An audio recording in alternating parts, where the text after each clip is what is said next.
We were nominated by a colleague in our district, and several students and administrators and colleagues got on board nominating us as well. And then we just found out recently that we were one of the 7 finalist groups for the award. Actually, one of the things I've been, if I could be honest, a little conflicted about with this nomination, which I'm honored, incredibly honored to receive, is that there are other voices who've deserved this for far longer than a couple of white guys have. I want to use my privilege that I have to draw attention to it. I think it's crucial that white people in general, white males specifically, and in education, white male teachers do this work and engage in it to bring about a more equitable system. Terry and I worked together with 21 Progress and Project Pilgrimage with some University of Washington students as well last year, and took a group of high school students in August, high school and early college students in August, down to the South to experience that history, talk to some of these folks, engage in some current issues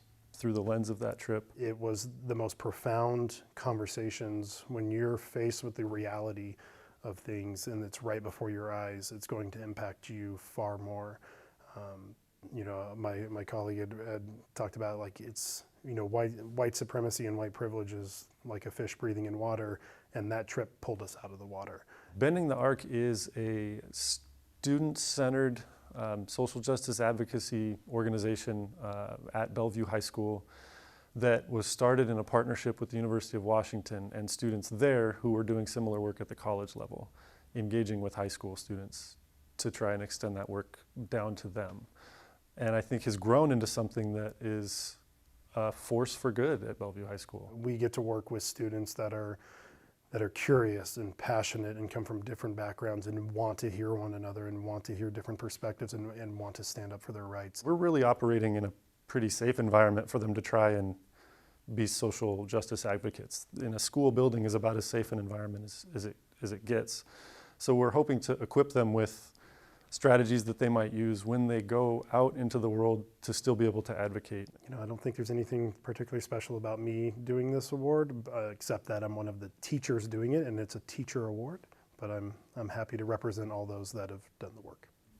And regardless of whether we win or not, I'm hopeful that this just gives us a platform to continue the work.